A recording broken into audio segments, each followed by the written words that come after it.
The new Meat Eater Outdoor Cookbook Wild Game Recipes for the Grill, Smoker, Campfire, and Camp Stove is out on April 24th and is available for pre-order now. Here is your book for everything that's best cooked or eaten outside. From grilling to open fire cooking to Dutch ovens to smokers to barbecue to backpacking meals to how to pull off the perfect fish fry, with pit stops along the way for lessons about Ice Age cooking methods and the best 5 ways to construct a cooking fire you can be proud of. And of course, we're focusing on wild game and fish here with over 100 recipes, including stuffed venison burgers 3 ways, wild duck with ahi verde sauce, a jerky made with cola, a gin and tonic made with fire-charred lemons, and grilled frog legs made with a sticky sweet sauce. This ain't your normal cookbook, so be prepared to be surprised. Pre-order your copy now. For more info, visit themeateater.com.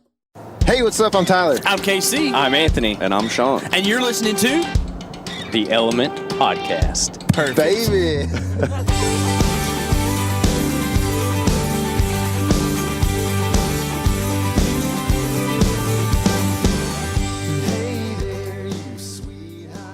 What is happening, Woods people? We are crossing rivers and state lines all over the Midwest right now. There's a Patriot riding just so elegantly down the road right next to us on a Harley Davidson. Is that a religion? Patriotism? It is. Okay. Actually, it's a false religion, to be frank. But either way, we've got quite a few guests hanging out with us today. I'm here, your co-host, KC. Tyler's here. And then we've got, guest, 4-time guest of the Element Podcast, Anthony Warren. Dude. Right? Yeah. 4 times? Reigning champion. Yeah. And this then is 4. First-time guest, Sean, not Ben O'Brien, the bass of all basses back here in the back. Sean, what's happening, brother? Oh, just out here doing some scouting. Oh, are you in the bar ditch? We are looking in the median. We've been looking for median bucks all day long. That's a new hashtag there. Median bucks. I like it, dude. Large median bucks instead of mediums. Oh, that would be good. Dude, median would be like an average, right? Or like that's the middle. Well, actually, the mode is the average. Mode's the average. Mm-hmm. Median is like the middle. The middle. That's so why that's median. the kind of bucks I'm looking for. I think it goes mean, median mode. Mean is the mean average. Is the average. Yeah, mode mean, is the most. Most. Mean the is most the middle. Most quantified.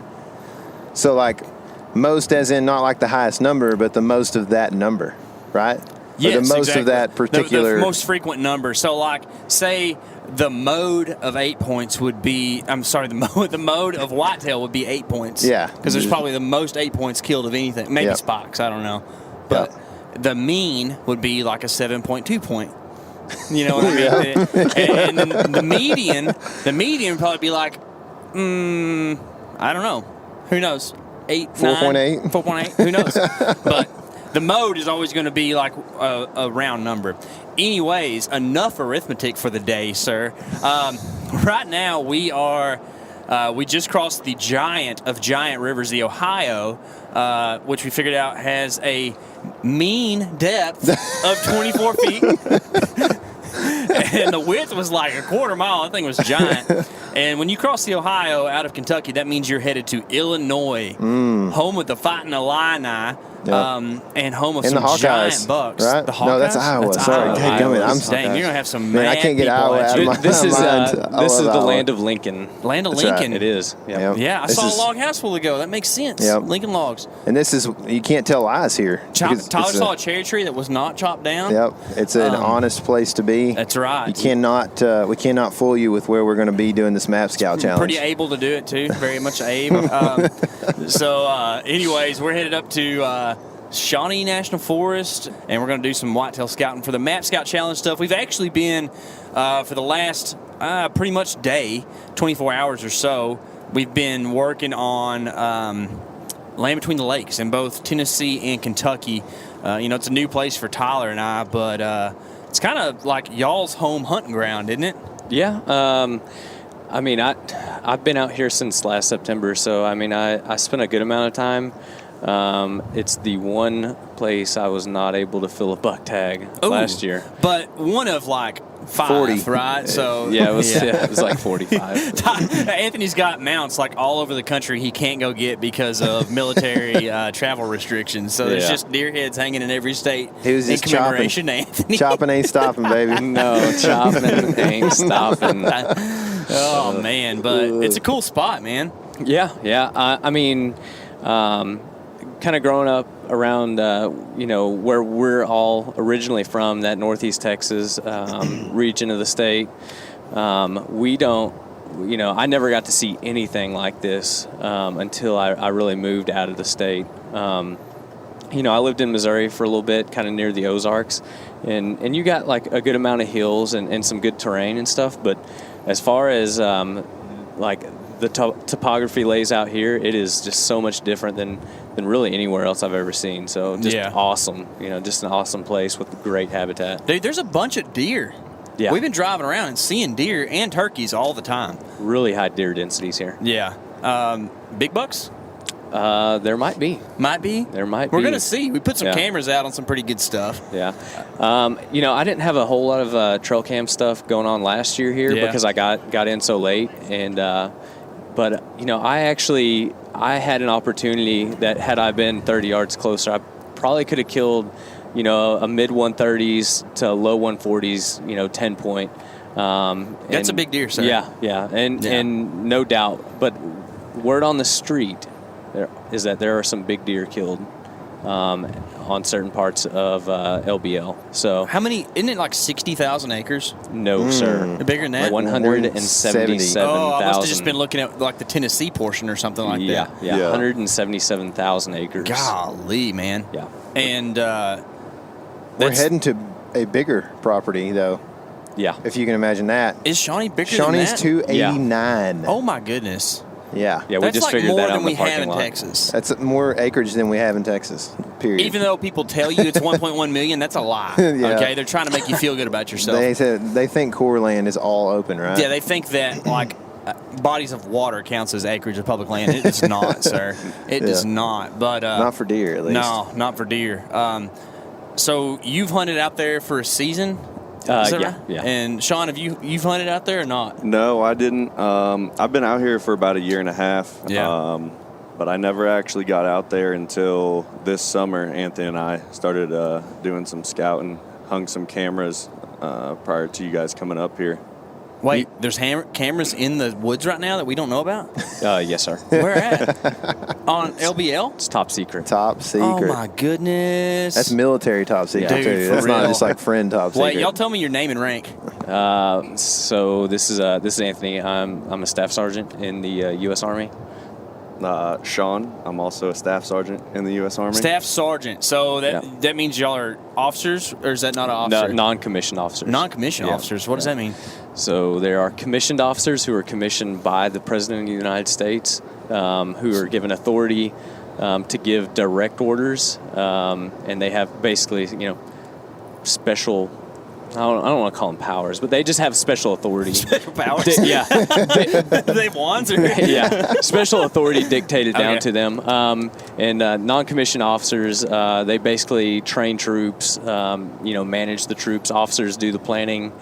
And then kind of really in our position, we're in a squad leader / platoon sergeant position most of the time. Mm-hmm. So we're in charge of between, 8 to 30 guys, really just depending on what your duty position is. So we just manage personnel. So do y'all and, have conduct training. Similar jobs with different guys, or do y'all kind of work with the same guys on different shifts or something like that? Yeah, I mean, so Sean, he can talk more about it, but he's getting ready to head to drill sergeant school here soon. And so I came back to replace him as the rear detachment commander, really for the unit, which... Rear detachment, we talked about that yesterday. It sounds like going to the bathroom, but it's not. Yeah. What does that mean? Yeah, so when you have a unit that's deployed, there's usually somebody that stays back home. And gotcha. Those people that are back home are the rear detachment. The people that are deployed are the forward unit. So we are just an attachment to the unit, but we're in the rear with the gear. Ooh, in the rear with the gear? Is that the way y'all... Yep. There's a lot of acronyms, right? What was that one y'all were telling us this morning? It was like... Baffle. Baffle, Oh, right? yeah. What does that mean? Bluff. Bluff. Oh, Bluff. Well, there's a couple we mentioned. There's Bluff and Baffle. Some are more made up and some are more official. Oh, Yeah. so Baffle's made up? Yeah, Baffle is a made up. Who But, makes it up? Our commander, I think, kind of came up with from it. the Oh, so that's commander. local. Yeah. That's Yeah, cool. that's the local acronym. That's why you come for the local knowledge. That's like why you get the local guys. That's That's why cool. you go to eat at local restaurants. Yeah. Best food. So you actually were on the what'd you call it? Not front lines, but face. What's the not rear deployment? What's the Forward. Forward. Yeah. The forward. the forward? Unit. Yeah. Okay, forward so unit. you were doing that down at the border, right? Yeah. I was down there for a couple months. Yeah. And did some hunting there too. I did. Yeah. So do you seek out hunting opportunities, or is it just like part of being an outdoorsman? It's just It never leaves my Comes mind. to you, yeah. It's like I knew as soon as I went down there, like really I just kind of got lucky, but I was like, man, I'm going to try and find me a place to hunt, because I knew by the time I was getting down there in December, I was like, I know that these bucks are rutting right now. So yeah. just really kind of got lucky and had a really gracious landowner who let me and another buddy come out, and we were both able to harvest bucks off that place. That's cool. Yeah, really cool. Yeah. So Killed bucks in 3 states last year? 4 states, right? Nebraska, Kansas, Missouri, and Texas. golly. 3 of them on Nebraska public land? counts? 2 on public land, right? Oh, Nebraska counts. Hey, we felt Nebraska last night. Dadgummit. Yep, That was cool. the old It was. the old velvet bug. I kept my hands away. Did you didn't touch it? No. I've touched it before. Okay. That's why I didn't need to touch it. Okay, gotcha. Yeah, I didn't want to wash my hands You before pulled it bed. straight out of the freezer and it still felt warm. Velvet is cool, man. Yeah, Yeah. that's a cool thing. So, Sean, you kind of come from a different part of the country than the other 3 of us, right? I do. I'm coming from Florida, so coming up here definitely was different. I was stationed in South Georgia before this, so Oh, you went from hot to hot. yeah, I just stay hot really. I just come from swamps and pine flats. That's all I know. So coming up here, people probably call these small hills, and I'm like, that's a mountain over there. Yeah. That's how we are too, Same. man. Yeah, for sure. Especially in Nashville, those are for sure mountains. Yeah, definitely mountains. Like definitely mountains. Yeah. So, was whitetail hunting something that you've done your whole life, being from that part of the country, or is that something you kind of got into later? So I didn't grow up hunting. My parents didn't hunt. Kind of got into it with a couple buddies later in high school. I didn't kill my first deer until I was 18. Yeah. After I graduated, that hunting season after I graduated high school, shot a doe with my bow, and that was the first deer I killed. And then Dang, went straight to the bow. Dang. after that, What kind of bow was it? it was a PSE. That's what I killed my Dude, first that's deer what I with, killed too. my first deer with too. Yeah. What was it? A PSE rally, I think. Nice. It was and it was a 2012. So Oh, I so thought it's it pretty was new bow. fancy. But, Yeah. And but I mean, it was lower end, obviously. But hey, I mean, I still killed a deer. Dude, people with it, kill so. deer with sticks and strings, man. No Like, doubt. I mean, ain't no worries there. yeah, I So, mean- if you take your finger and kind of limp it a little bit, your left hand, your index finger, and put it right in front of you, like imagine it's just relaxed. It's kind of hanging down. That looks like Florida. Everybody do that right now. You never done this before? That's for sure Florida right there. Panhandle and all. Sean, would you be from like the middle of my first knuckle, the middle of my smaller knuckle? Is that where you're from? Yeah, probably around that first joint to the middle. Yeah. To the middle portion, I'd say. Okay, gotcha. So like that little inch finger right there. Yeah, the we'll middle call of it that. Okay. Thereabouts. Gotcha. Yours is like 1.25 inches. You're a big guy. Look, speaking of mountains, look at that thing up in front of us right there. Yeah, that's a big one. So that is a part of the country that like is a touch flyover. People talk about these being the flyover states, but like you're not Miami, you're not Key West, you're not Tampa, really, right? So what goes on down there? Yeah, I was about an hour or so from Tampa. Yeah. Right there on the Gulf. So I wouldn't say it's not rural. It's not rural? If you head a little bit north Yeah. or further east, you start getting rural. But right there on the Gulf Coast, I mean, we had a canal in our backyard that led out to the Gulf, so I was right there on the water. That's cool. So, like snook and stuff were in that? Yeah. Yeah. I did a lot more fishing growing up. Snook, redfish, trout. and then killer largemouth fishing down there too. That spent a lot of time. Have you caught a peacock bass? No, I've never ventured down south towards Miami or anything like that. I've got a couple buddies that made a few trips down there. I was never able to get down there. I want to do that. The flights are cheap sometimes down there, man. I was looking at them a while back. I was like, I want to catch one of them butterfly peacocks. That would be cool. It would be cool. Do some ditch fishing, you know. That's what they say you can do. I don't know. Yeah, they catch them in little ditches, little canals running on the side of the road. And stuff. Yeah, that'd be awesome. What about when you shot your first deer? Was it in that same area? No, so I was right up on the bend of Florida in Perry. It's a, I'd say, popular hunting area. That's like corn the country state. up there, right? No. Is it not? It's just more pine trees. Oh, okay.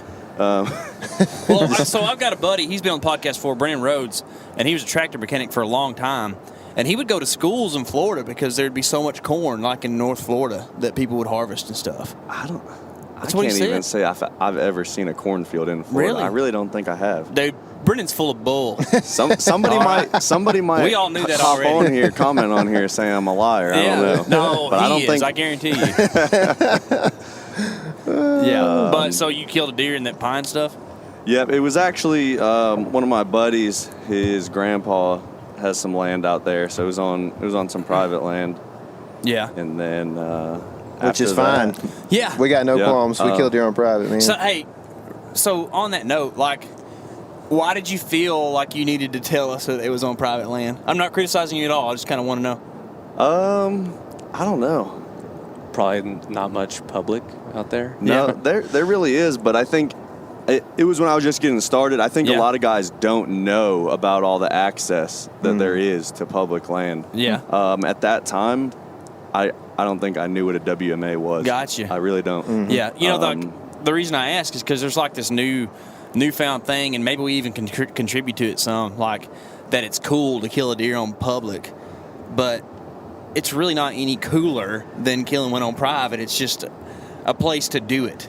It's only cooler if the experience, like if you're out in the middle of the land of the lake or land between the lakes, and you're like, man, this is beautiful country. Yeah. You know what I mean? Like, cool is relative. It's cool to you, but that doesn't make it. Yeah, exactly. It's not necessarily that it's any cooler necessarily, but it's just like if you enjoy that country as opposed to hunting a cattle pasture where we live, then you might think that that's cool, you know? I definitely think it's cool to hunt land between the lakes over our cattle pastures, for sure. For me, like just kind of looking at the whole public-private thing, like one, I just don't have enough time to really go out and procure and like knock on doors and you know, like look for really great private spots whenever I can go out and find like pretty decent public spots. And that's exactly the way I feel. It's like the effort, and when I moved back to Northeast Texas from Dallas, where I lived for 5 years or whatever, like the effort, it took me 2 years of calling and knocking and all kinds of stuff to get to the point where I was like, I literally have not procured one permission. You know what I mean? It's like, this is miserable. The thing is, yeah, I could work really hard on getting these permissions and possibly get a few, or I could work really hard on public knowing that I have permission to go in there every year, and pretty much, and I can, you know, learn stuff about a place as opposed to getting kicked off in 2 or 3 years because somebody's nephew wants to hunt on private or whatever. You know, it's like the solidity of having like that knowledge that you're going to be hunting there every year is a really nice thing, man. Like, yeah, for sure. I'm in the same boat, man. Like, it's like we're going to work hard either way. It's kind of nice to know that you're going to be hunting a spot that's going to be open to you, you know? Yeah. I feel the same way, man. Yeah, so y'all are both military dudes, and appreciate the service for sure. Thank y'all very much for that. I also appreciate showing us around and letting us hang out and kind of learn the ropes of the LBL, Illinois, and all these secret places that you've shown us. Mm-hmm. But on that note, the military kind of sends you around a lot. You end up being in different places a lot and kind of having a somewhat unsure schedule. I mean, is that fair to say? Oh, yeah. Yeah, Definitely. so do you feel like, this is a broad question, but do you feel like being in the military has enhanced your experience as a hunter or inhibited your experience as a hunter? Whoever has something, go first. Yeah, I think experience varies, really. For me, I know Sean's, been active duty for 5-6 years or something like that, and I've been in the military for quite a while, but this is my my first full year of like being active duty, like stationed somewhere at a base, and yeah, I mean, your schedule is definitely out of your hands a lot more than it has been in the past for me personally. And I don't know.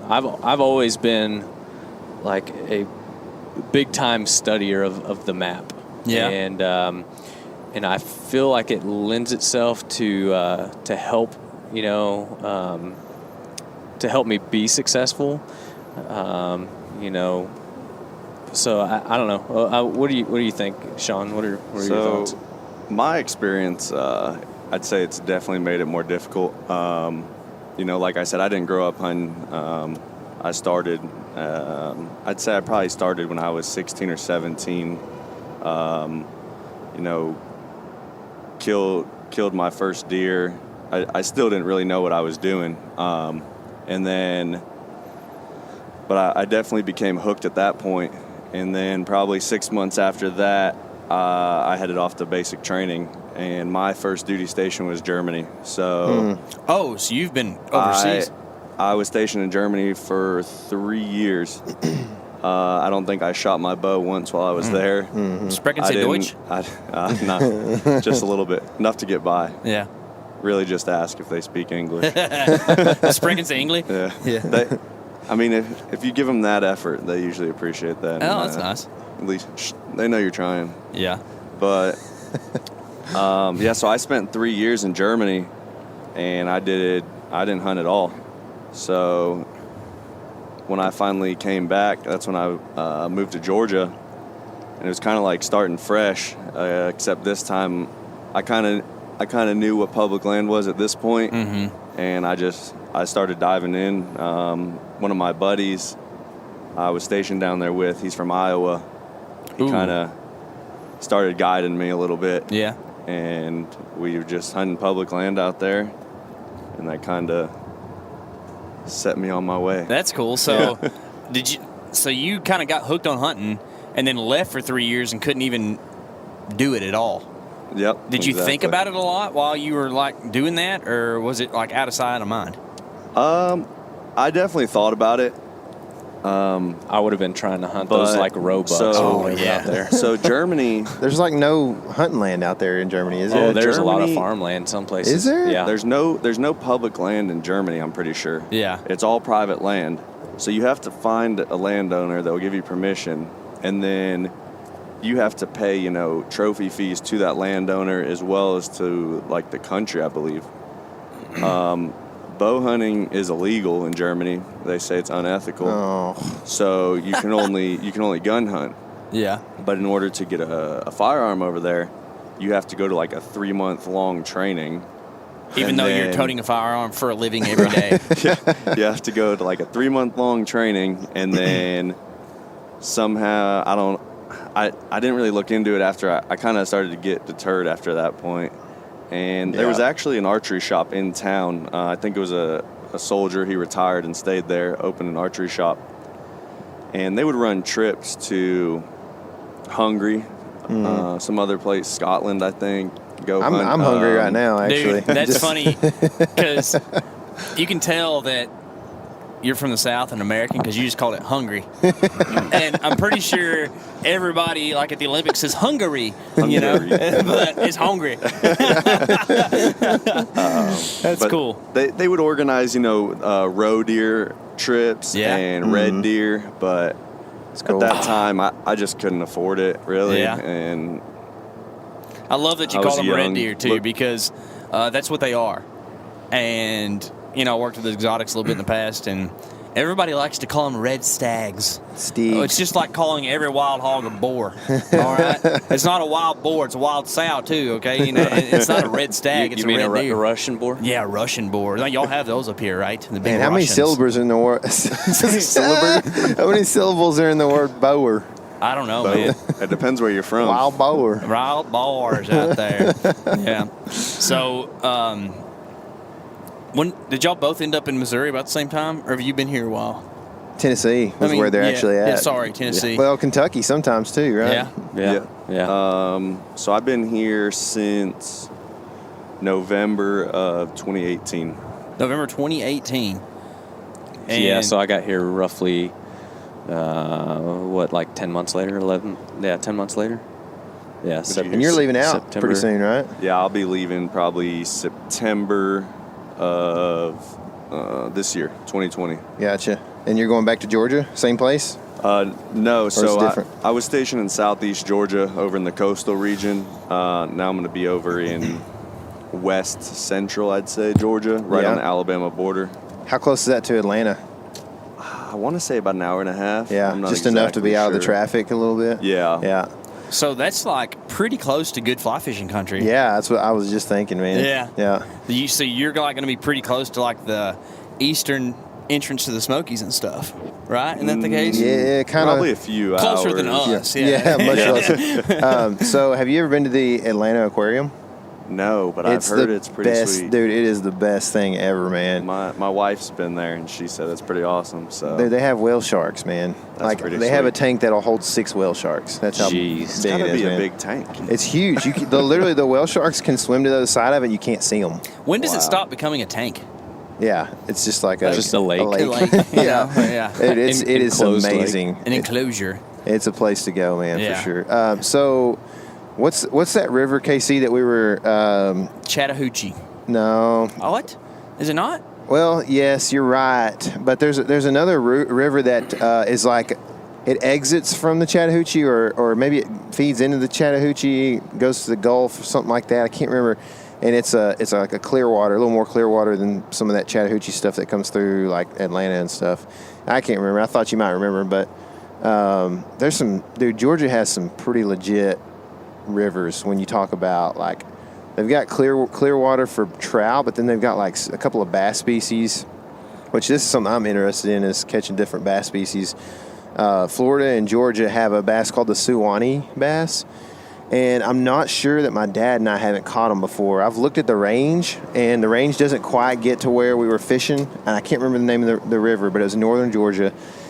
But these bass look just like the Suwannee, but they're like so cool. They're like they're dark like a smallie, but they got like these blue tips on their fins and stuff like that. Man, That's cool. They're awesome. But Georgia's a cool place, and it's at the same time a very hot place too. Yeah. Well, pretty much anywhere where we're going to be is going to be hot. You know, any of us. It's not, Yeah. I don't know. Are there any Army bases further north that you could end up? Yeah. Alaska. You got Fort Drum in New Fort York. Drum. Oh, so Fort that's- Carson in Colorado. Yeah. Oh, Fort Carson. Oh, that would be cool. Wait, is that where Greg was? Yeah. Greg Yeah, Godfrey? he was there for a little bit. Yeah. Yeah. And then he was also at, I think he was at Fort Stewart, and I think you were there too, right, Sean? Yeah, Fort Stewart's where I was at in coastal Georgia. Gotcha. Yeah. Yeah. Did you hunt there? I did. That was the land I kind of got into it on, and it was tough. It was Yeah, imagine. Have you ever heard of a blackbeard whitetail? Isn't that what they're called? I think you're right. a black beard Yes. whitetail. The kind of like the pirate. They're from the Blackbeard Island. Yeah, I think. they're on the island. Yeah. Yeah, so I've there's heard of this those. like island that has a quotes subspecies of whitetail. They do look different. They got like really kind of black faces and stuff. Lindsay you know? Thomas told us about Yeah. this. And you can go out there and hunt those things, and it's like They're tiny. the tropics. Yeah. I mean, it's cool. But think about killing a whitetail called a blackbeard whitetail. You have That sounds to pretty cool. ferry out there, don't you, or something like that? I think you have to draw too. Yeah. Yeah, I'd imagine it's a draw. Dude, it'd be cool to do for Yeah, sure. that would be a neat You're thing. going to kill the tiniest deer, though. it's all right, man. not a trophy hunt in that manner. Yeah, The but antler matter. a neat thing, man. They've got some of those draw hunts down there in Florida on some islands too. I know a guy, he went out there, I can't think of the name of the island, to hunt sandbar deer. Oh yeah, We've got some of those down in Texas. yeah. Those are draw hunts too. Yeah. real hard to get on. Yeah. Yeah. Yeah. But same thing, you got a ferry out there, real strict regulations, but Sounds cool. it'd be something cool, Oh, something dude. different. You need to go kill a key deer. I don't think you can. Is that an option? Yeah, I'm pretty Those joke. are definitely protected. Yeah, and except for the pythons, they can eat them all. Yeah, they can have Hey, them, for can't real. they? Okay, a Floridian. Here we go. We hear all this hype about the python thing, right? Or boa constrictors or whatever they are over there. Is it really a problem? Like, So that's further south from me. Yeah. Where I've never seen one out in the wild or anything like that. Yeah. But I mean, I've seen videos of guys trapping them and hunting them. They have a season for them, I believe now. Oh, now they're making some they're value. regulating them They're putting a suckers. value on them. Well, It's good. Those I don't know. non-native snakes. I know it, dude. Dead gummit. Call But I them think nakes. they were doing like competitions and stuff like that, like who kills the biggest one. Yeah. You know, they do these coyote hunting Yeah. Yeah. competitions and stuff like that. So Yeah. Yeah, Our that's friend cool. Coyote Beaver does those. Yeah, he does. Coyote Coyote beaver. beaver, that's a fancy name. That's there. what Journey called him for a few years there. We Yeah. would go fishing on his pond, and Journey would be like, "Are we going back to Coyote Beavers?" His name's Cody, but anyway, it was pretty good. We call him that now all the time. Coyote Beaver. So for y'all's hunting around this area, Sean, you're fixing to leave out and go somewhere different. But you said that you're probably going to come back and hunt here. You like it that much? Yeah, depending on my schedule. I mean, I'll definitely try to get some hunting in down there. I'm going to have a very busy work schedule. Yeah. I already know. But you be yelling at people. I'll try to make some trips up here for sure. So, do you have? I'm trying to figure out how to state this. So, y'all's base is kind of in 2 states, Yeah. and that allows y'all to be residents of each state, but you have to buy a license for each of those states, right? Yes. So the base is actually in Kentucky. The headquarters is in Kentucky. The base is considered Kentucky. Gotcha. So if you lived in Kentucky, then you would qualify for a Kentucky resident license.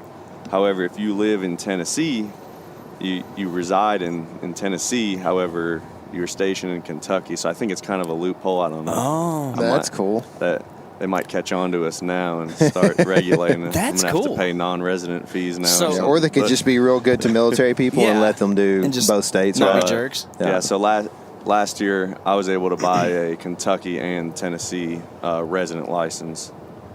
Man, that's cool. So this is really like, if you're in the military and you want to get the most bang for your buck as far as being an outdoorsman, this might be the place to go. I mean, where we are, you can hunt good deer in Tennessee if you can find them. You can hunt good deer in Kentucky. There's only world records there, no big deal. That's right. Yeah. You can hunt. You can be in Illinois in an hour and hunt in Illinois. And that's over the counter state. Yeah, Kind of pricey. It's right? kind of pricey, but you can do it. And then you can hunt Missouri. Indiana. You can hunt Indiana. You can get to Indiana in an hour and 45 minutes. Hey, gummit. And that's Man. that's not too pricey of a non-resident state. Yeah. So Ohio, you can be to Ohio, fairly quick. And Arkansas not very far either, really, right? Not that it's like a big yeah, I mean, destination. you could be in Arkansas fairly quick. Yeah. So that's crazy. yeah, that's a lot of. You also, Anthony doesn't know anything about this, but you can catch good smallmouths in this country too. Ooh. That's what I hear. Ooh. Yeah. Scouting in smallies, man. Yep. Hey, Yeah. we cannot hit a creek crossing without Tyler mentioning smallmouth. Dude, I don't know. I've caught a few, but they're all small, like way smaller than like what people would put on Instagram, at least. Yeah. And Your arms aren't long enough. I think that's what. I think that's the issue. I need the monkey arms. Yeah. So what's been the most fulfilling thing about living and working in this area when it comes to outdoor stuff?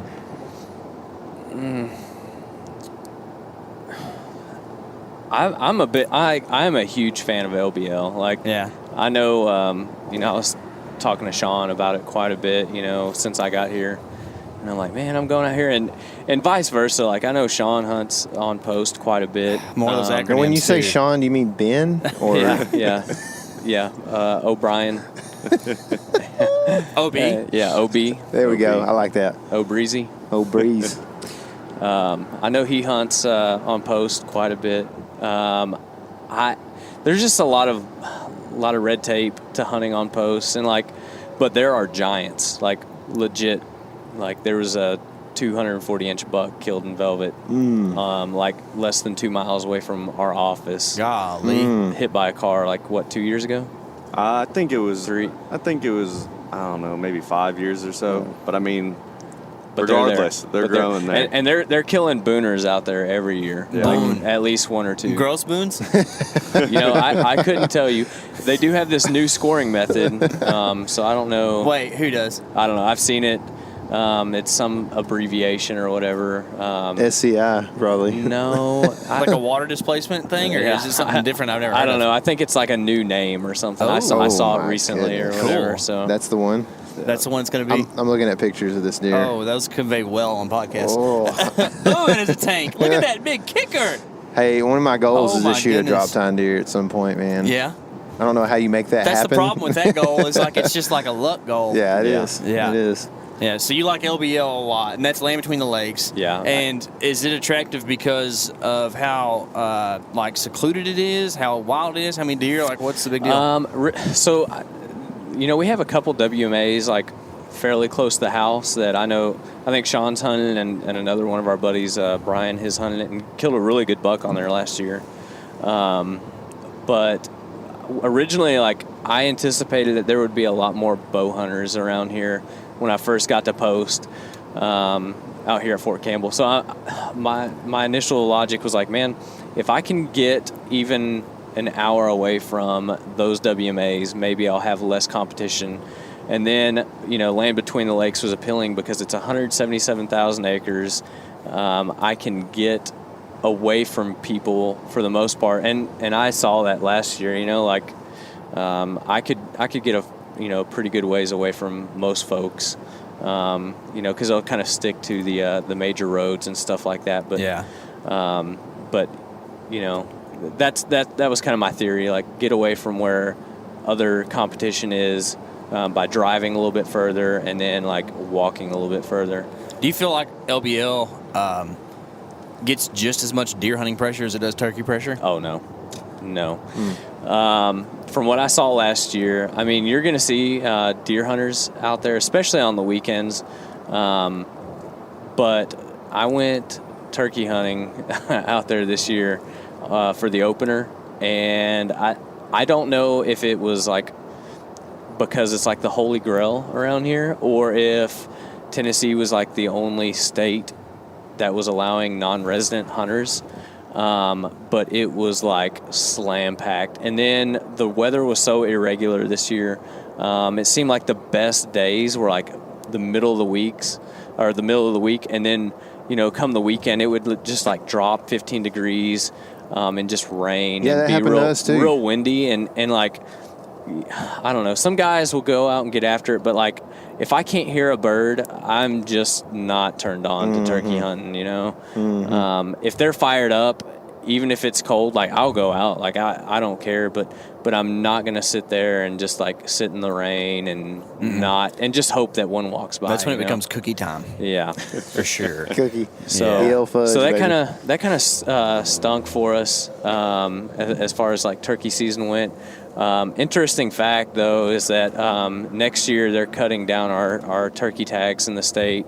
You get 4 tags here in Tennessee, but I think they ended up killing, like, last I checked, it was like 42,000 turkeys. Yeah, it was over 40,000 this year. And Golly. it had been closer to, like, the upper 20s. Yeah, it hadn't been over 30,000 in the last 5 years at least. I don't know how far. Is that a direct reflection of number of hunters, or did people get better real quick for some reason? I just think there was, like, between the coronavirus and all the other states not allowing non-resident hunters, I think that, like, played a major role. I mean, KC's mentoring like 30 hunters right now, new hunters, through our social And media. you know what? They all want to go hog hunting. That's They the thing do. they want to do. Hogs, man. And I mean, I think it makes sense because it's something you can shoot year round. And which y'all have some hogs up here, which Yeah. surprised me. That's the first thing we found was hog sign. Yeah. And on the way out, Anthony was like, "Oh, there's a few around." And not that you didn't know what you're talking about, but like, We hadn't seen any since, Yeah. really. But like the first That place spot- was eat up. Yeah, you know what else we saw? Pawpaws. Oh, We found the pawpaw motherlode. we did. I'm stoked. trifecta. Dude, Yeah. we should have hung a camera back there. We might. We'll go back. We'll hit it we up. got to. Man, they're just stubborn, you know. A pawpaw, Yeah. just a stubborn old man. That's how they are, dude. Man, that was cool. But You ate one. I did. It tasted like a cucumber because it wasn't ripe, but I had to. I've never seen one before. Like, you can't just pass up this fruit and not eat it, even if it's not ripe. Actually, probably should. That's probably a good call. I'm going to eat one in September for you, and I'm going to let you know how it please, tastes. please do that. I wonder if they really do. They taste like bananas, or I do don't they know. just look like I've never them? had one. I heard they I don't think taste that looks like a banana. like a cross between a banana and a mango. I love both of those things so much. So much. I mean, there's not many I'm fruits gonna be I out don't there like. with my basket. oh, man. If you can figure out a way to ship them, I will pay you to send me some pawpaws. Get them just right before they get ripe. Oh, Send them in the man. mail. 3 days Yes. later, they're perfect. Oh, yeah, that sounds It's like a banana, terrific. man. You know that there's that one day in a banana's life that it's the best that it'll ever be. Man. Oh, yeah. Avocados, too. Yeah. Yeah. So that'd be a good test is to hang a trail camera on that pawpaw tree. Because people sell pawpaws as deer food, you know, like a deer tree or whatever. I really wonder how much use that thing's getting. Right. Because even on that tree that was loaded, it'd be loaded for a human. But you think about for deer consumption, there's only like 15 of them on there. Yeah. You know? They'll probably eat those things in one night. Yeah, what you for think. real. So, a lot of turkey hunters up here, especially at LBL, and apparently, kind of one of those interesting things is it's not traveling turkey hunters as much as it is residents who just get after it. Do you feel like there's a pretty big resident population of outdoorsmen in Tennessee? Yes. Oh, yeah. And as far as turkey hunting goes, I feel like, the Southeast is definitely the holy grail of turkey hunting. Yeah. I mean, Tennessee, I'd say, is definitely one of those states that's probably one of the most popular for turkey hunting, in my opinion. Yeah, I mean, I for sure think that Tennessee's one of the most popular. Well, the reason I know what LBL is because Harold Knight, I think, was talking about LBL one time in an article, and I was like, or he's talking Land Between Lakes. I was like, what is that? I never heard of that. And I looked it up, and it's because turkey hunting. That's why I know it exists, you know? And then now we're here scouting deer and turkeys. We've been seeing a lot of turkeys. Yeah, we have. There's quite a few We've of them. seen. We also saw some good bucks last night. Yeah, but lots of does. Lots of does. Lots of browse pressure on beans and that kind of thing. So, and there's, like you and Anthony, I think, were talking about this yesterday, but the thing about some terrain and ridges and stuff like that is like you're taking a big woods setting in the LBL stuff, and you're narrowing down where the deer are going to travel by the terrain. Just dissecting the terrain. Yeah, it helps. It actually helps a lot. Where it's kind of intimidating for a lot of people. And I'll be honest, before I started doing a lot of Iowa stuff and hunting in Iowa last year, it was intimidating to me to think about hunting some of those big ridges and stuff. But it really does. And then we did a Map Scout challenge in Oklahoma, eastern Oklahoma this year. And we were like surprised we were like, okay, we jumped one deer in this one spot. We're like, why is he there? Or she, or whatever it was. And we're like, okay, here's why we assume. So we pull up to the next little bowl that's like that, and deer jumps up on the same side of the bowl, heads the same direction, everything. And we're like, man, this is just too easy. You know what I mean? And so we see these, but you can see where, and the obvious thing you would see in hill country is where it's too steep for deer to really want to travel that much and that kind of thing. So they're going to go, use flat ground around creek systems and stuff like that to travel in the rut, and, use saddles, which Anthony likes to hunt, right? And so Saddles in his saddle. he hunts saddles in his saddle. Ooh, so, baby. Try. Hey, so one of the things that we've noticed out here is we're finding a lot of deer tracks, seeing a lot of deer, but finding old rubs and stuff like that is not really something you see a ton of. Like that rut sign stuff. We've been looking for it. So I will say this. I forgot to mention this yesterday. There's another WMA that me and Sean have been on, and it seems like you can't go more than 20 feet without finding a rub. Really? Yeah. I did notice that when we were out scouting for turkeys this spring. On LBL, I just don't see a ton of them. I don't know why that is. And I try to really, I try to be pragmatic, but break things down as much as I can. Why do they do this? Why do they not do this? But you saw bucks while hunting on LBL last year, like decent bucks. It's not a deer density or buck density issue, right? No. I mean, but and here's another thing is like when you get off on like some of these ridges and stuff like that, there's only so much of the terrain that you're going to see, you know, like it is big woods for the most part. Like, who's to say that, you know, another 50 feet up the ridge that you didn't see, it's just not tore up, you know, like, but you know, and when you find rubs, you're not finding huge ones. I think the biggest rub we found was the size of my forearm, you know? Yeah. But yeah. Which is giant, by the way, right? Oh yeah, Popeye. He's been eating his spinach. He's been eating his soybeans. He sure has. That is not a lie. Y'all are gonna love that part of the video. We had a good mid-morning snack this morning. Yeah, that was pretty tasty. So, like, what's the Sean? What do you think the most challenging thing about, like, coming from maybe not a Midwestern or at least a terrain-based hunting background, and then coming up here and like trying to hunt LBL? So in my opinion, I feel like it's almost a little easier. I don't know if that's because the deer. That's directly opposite of a challenge, but way to take the question and make it what you want it. I'm kidding. I like it though. Tell me. I mean, and maybe I just didn't know what I was doing down there, but I feel like in those pine flats, you know, I hear about people shooting deer on pine flats that are just covered in, you know, palmettos on the bottom. And it's like, and I'm like, well, what makes them move in this spot? Sure. Oh, and it's the worst. And I'm sure somebody could definitely tell me how to do it, but I didn't have a person telling me.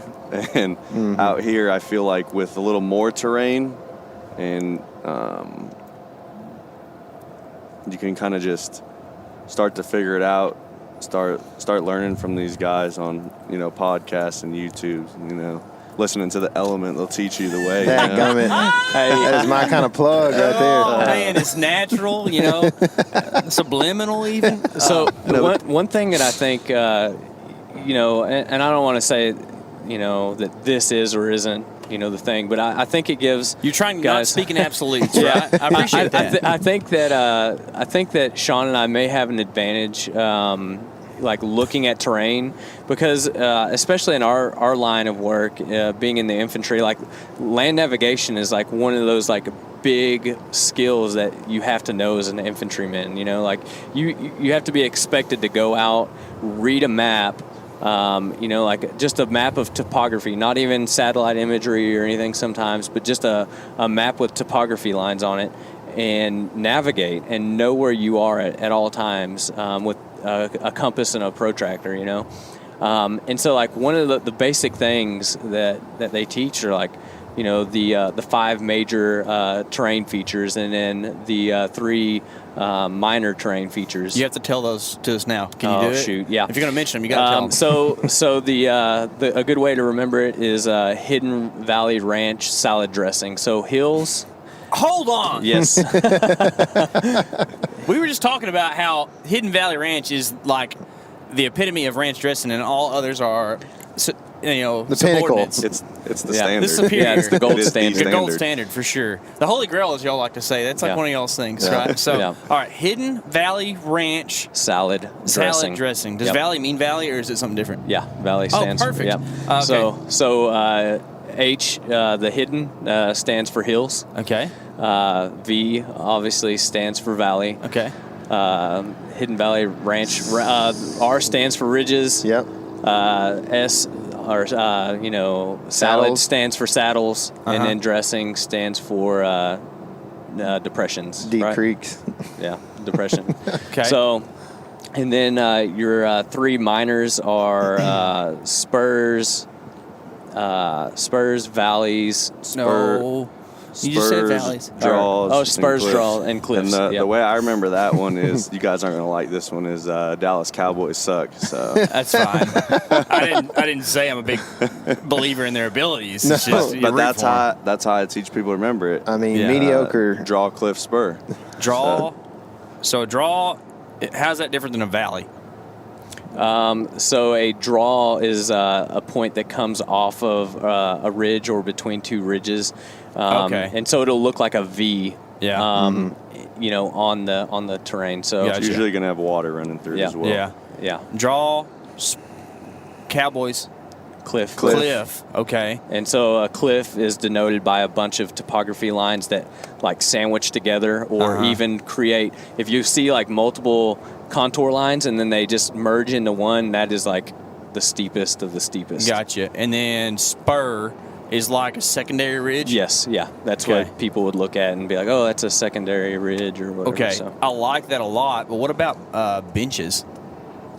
You know, when we look at the 5 major and the 3 minor terrain features, you know, benches aren't something that you're taught, right? But you can definitely look at a bench and tell kind of where the lines start to kind of splay out or flatten out, that you can probably find a bench right there. And as a matter of fact, I think we hung that camera over there yesterday on a bench. Yeah, we did. And that was a really cool spot because it was like a place where there's quite a bit of open pasture, and the back tree line was kind of like the start of a drop-off, and then quickly little pinch point. We hit a bench, and then right below that was a cliff. So it was another cliff is a major, right? Cliff is a minor. Yep. Minor, which seems pretty major. Like if I came up on a cliff, it'd be a pretty major situation. I think it would probably. I think it's a minor because they're not near as common as you would think. Okay. Like when you're looking at ridges and saddles and all those other things, they're not. They're just not as common. Well, saddle's not on there at all, is it? In the acronyms? Yeah. It is salad. That's in your majors. Salad. Saddle is the first thing. Okay, I'm gonna have to work on the salad dressing. Okay, no, it's Hidden Valley Ranch salad dressing. That's how it goes. Yeah. Okay, gotcha. I'm going to have to work on those some more for sure. I'm going to have to listen to my own podcast to make that happen.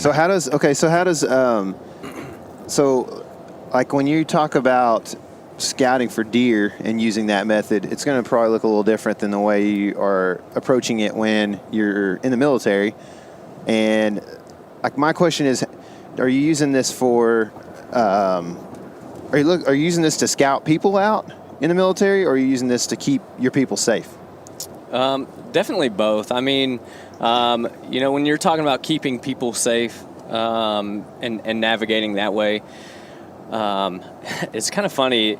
You almost shift to like the mindset of like a whitetail in a way, because when we set up like patrol bases or something, which is we're gonna have a movement, and then we'll stop that movement for whatever reason, whether that's to gather intel on an enemy or whatever. We're gonna set up a patrol base, and typically you're gonna set that patrol base up in like the dirtiest of the terrain, somewhere where people just aren't going to be willing to go, right? And so that's kind of like a deer's mentality, really.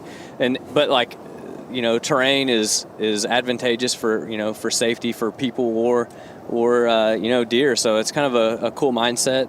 But as far as like being the aggressor, it's kind of similar.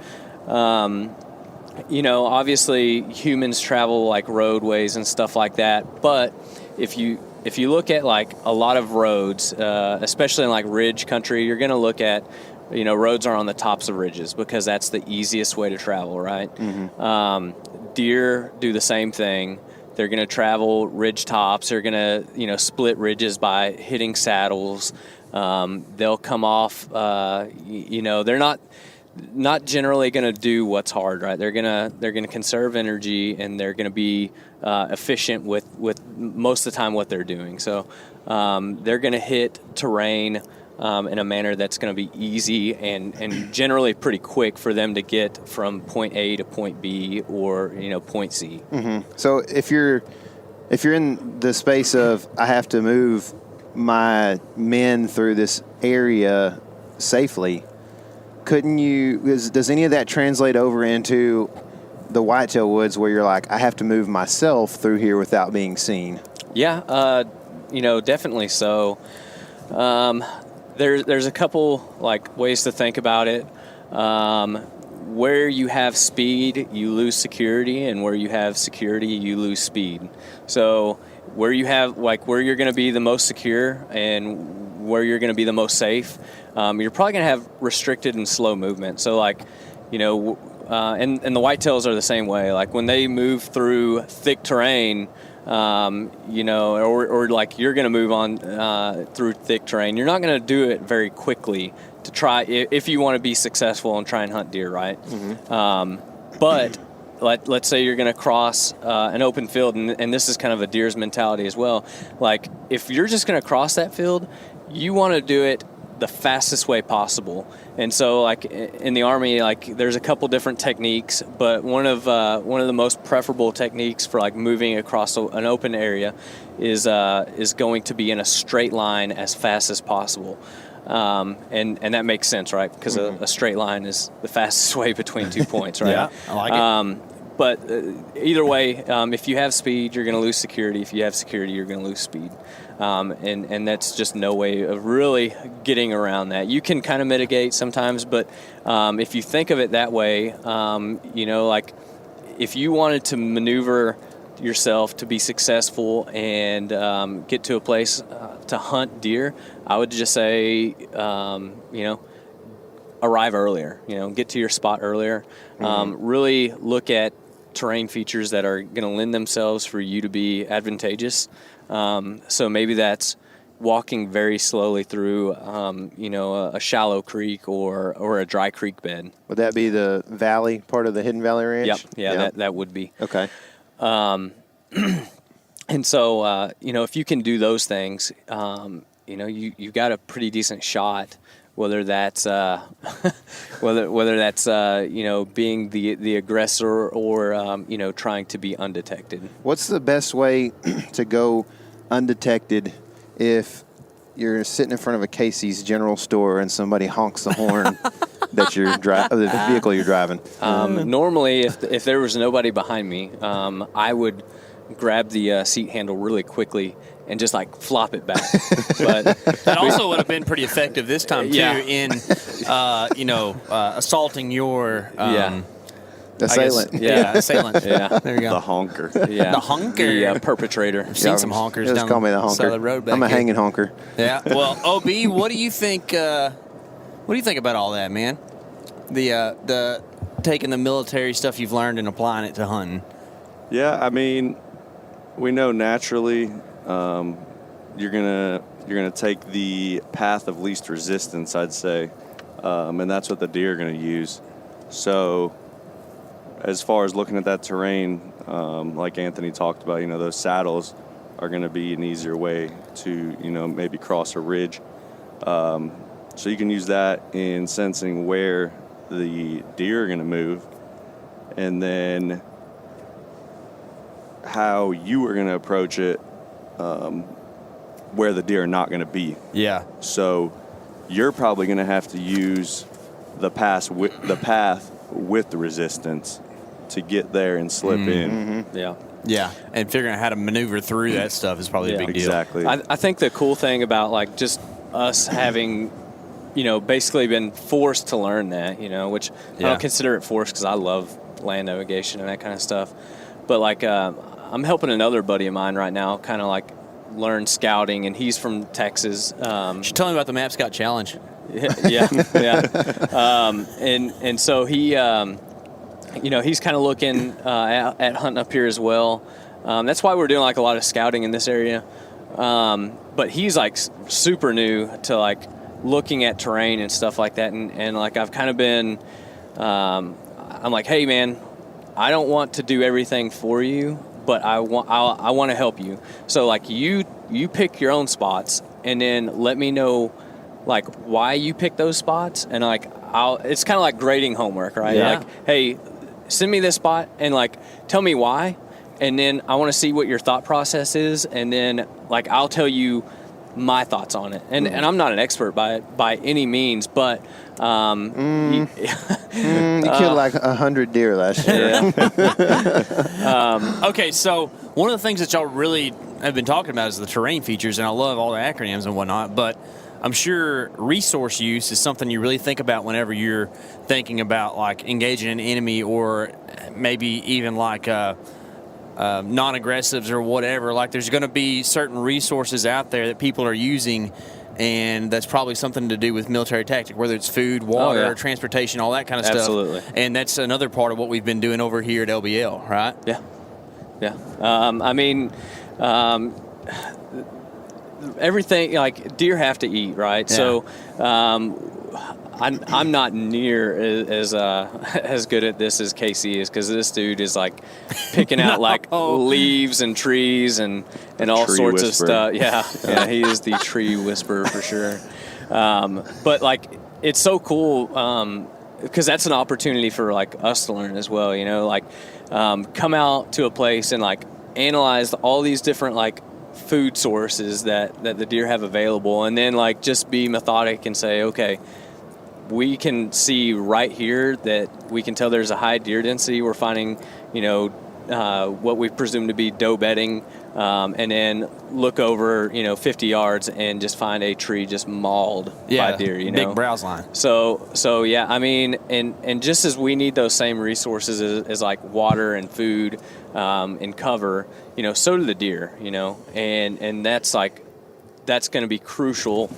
Once you kind of identify the terrain features on a map, which I would like strongly suggest people, learn what those look like and just learn basic map reading. Yeah. Once you do that, you can like look at a place and figure out like, okay, maybe somebody else that that hunts has been successful and talked about this particular feature.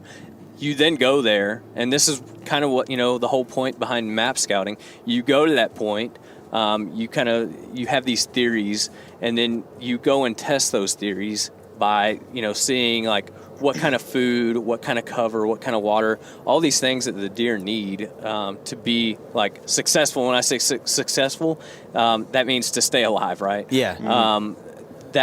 If you can find those things, or at least 2 out of the 3, you're going to find deer. Yeah. So do y'all think that, like, there are constants and there are some things that just come second nature when it comes to going all over the country to kind of figure out that stuff? Or is it like a learning curve every time you go to a new spot?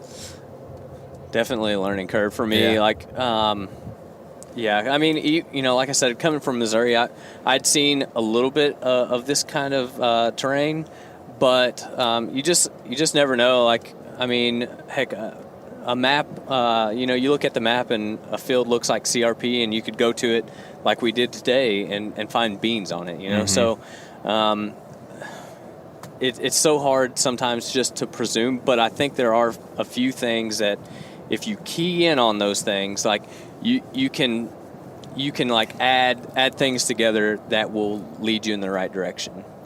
I just pulled a tick off my belly, and it's got a hunk of my meat in his mouth. Ooh, that is not cool. It's not at all. That's an uncool thing. Let me make an observation here real quick and see what you guys think about this. Okay. Most of the crops that I've been seeing since we got into Illinois are shorter than where we came from. We're further north. I've seen but more we're barely apple trees. further north. I know, it's weird, man. Well, Sean just said that the ground looks much more sandy here. Yeah. And maybe it's just not quite as much nutrient. You know what I mean? Oh, yeah, maybe. It does look sandy, And maybe man. they haven't got as much water either, much rain. Yeah, it looks I don't pretty know. dry. I mean, It that does. farmer Yeah. that was back there a ways. Oh, he was dust dusting all us. over the Oh, road. dude, for real. So, Drilling some stuff in, too. He wasn't even doing something that usually throws a lot of dust. But, I mean, that's something we're fixing to have to put into play here. Like, we're in southern Illinois about to do another Map Scout Challenge and go check out some stuff. And, it's going to be a good time, guys. I've been having a lot of fun breaking this stuff down with y'all, talking about some LBL and scouting Kentucky and Tennessee and all that terrain stuff. There's not a lot of terrain right here, guys. This is going to be more flat country ag ground, but that's kind of exciting. It's something different. It's something cool to go experience. And that's kind of one of the things that y'all get to experience, being in the military. Y'all are not driving around, but getting moved around a little bit. And having to learn, what'd y'all say earlier? It's kind of a military phrase. It's like adapt, overcome, or something. How's it go? Improvise, baffle. I said earlier, adapt and overcome. Adapt and and then, overcome. like improvise, adapt, overcome, and then a thing people say or whatever. So, it's kind of neat to see y'all use like things that you do for a living and to help protect us as a country, also to kind of benefit you in the outdoors. And I would imagine that one of these days, if and when you settle down and find a spot to just be, that you're going to be stone cold killers wherever you are when it comes to big whitetail. Right? I'm trying. And actually, I think that you'd said this before, but there's a ton of guys around the country who have barns full of big whitetails who are ex-military who don't really talk about it. Hadn't you said something like that before? Yeah, I'm pretty sure that I've said that, but you're bumping me out of drive. I turned it back on. I realized it right away. I was like, oh. Truck casting at its finest right there. Yeah, for real. I killed a tick on the dash just then, too, so that's fun. You're just making me want to throw up, man. Oh, man. At that, I think that we should probably get after some Southern Illinois whitetail scouting. Anybody else got anything else we want to talk about? Lunch, man. I'm ready for some venison sausage, man. Is it? Yeah, you got some deer, summer sausage for us to eat, right? Yeah, some jalapeno cheddar summer sausage back Oh, there. man. Speaking my language. Ready to be made into sandwiches. Let's do it to it. All right. Well, remember, guys, this is your element. Live in it. There we go.